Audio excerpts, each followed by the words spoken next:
শুরু হয়েছিল সেই আন্দোলন আসলে সাধারণ ছাত্রছাত্রীর ছিল না। একটি ষড়যন্ত্রের অংশ হিসাবে বাংলাদেশের সেনাবাহিনীর একটি অংশের সহযোগিতায় দেশরত্ন শেখ হাসিনাকে দেশ ছাড়তে বাধ্য করা হয়েছে। শেখ হাসিনার অপরাধ কোথায়? তিনি বাংলাদেশের 14 লক্ষ গৃহহীন মানুষকে থাকার জন্য পাকা ঘর করে দিয়েছেন, স্থায়ী জায়গা দিয়েছেন।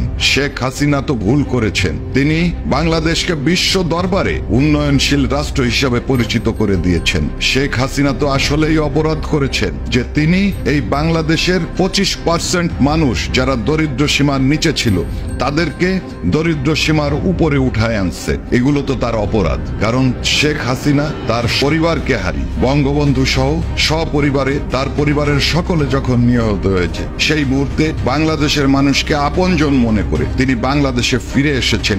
বাংলাদেশের মানুষের ভাগ্য উন্নয়নের জন্য সর্বোচ্চ চেষ্টা করেছেন, এটাই তার অপরাধ। আজকে আমি বাংলাদেশের সাধারণ মানুষকে একটা কথা বলতে চাই, আপনারা আপনাদের বিবেকের মুখোমুখি হন। শেখ হাসিনা যদি এই দেশের উন্নয়ন করে থাকে তাহলে শেখ হাসিনাকে সসম্মানে দেশে ফিরিয়ে আনার জন্য আপনারা অন্তপক্ষে আপনাদের বাড়িতে বসে আপনারা শপথ গ্রহণ করুন। ওই বাড়ির কয়জন থেকেই শপথ গ্রহণ শুরু হোক এবং সেই শপথের গুণে আমরা অবশ্যই দ্রুত শেখ হাসিনাকে সসম্মানে দেশে ফিরিয়ে আনবো ইনশাল্লাহ। বাংলাদেশ আওয়ামী লীগ 5 তারিখের পরে আবারও যখন ঘুরে দাঁড়িয়েছে সেই হাসিনাকে বল প্রয়োগে বিদেশে যেতে বাধ্য করার প্রতিবাদে বাংলাদেশের বিভিন্ন জেলায় বিভিন্ন উপজেলায় যে প্রতিবাদ মুখর হয়েছে সেই খবরগুলো আজকে আমাদের মিডিয়ায় আসছে না।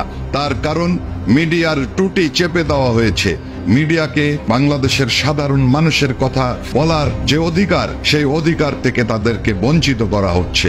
আর আসলে ওনারা কি অধিকার দেবেন? ওনাদের স্বরাষ্ট্রমন্ত্রী মুখ ফসকে বলে ফেলছেন যে বেশি মানুষ মারা গেছে 7.62 অস্ত্রের মাধ্যমে, সেইগুলি সাধারণ মানুষের কাছে থাকে না, সেইগুলি ব্যবহার করে ন্যাটো, সেইগুলি ব্যবহার করে জঙ্গিরা। সেই পদে সাখাওয়াত থাকতে পারে নাই। তা বাংলাদেশের মানুষের অধিকার বা এই সরকারের কাছে আমরা কি আশা করতে পারি?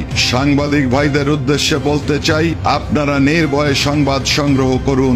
আমরা জানি আপনারা জীবনের মায়া ত্যাগ করে গুরুত্বপূর্ণ সংবাদ সংগ্রহ করেন। আজকে যে সংবাদ আপনার মিডিয়া দিতে পারছে না, আগামী দিনে সেই সংবাদটা আমরা মিডিয়াতে দেব। আপনাদের সাথে আমরা আছি। বাংলাদেশের সাধারণ মানুষকে কেউ কোনোদিন দবায়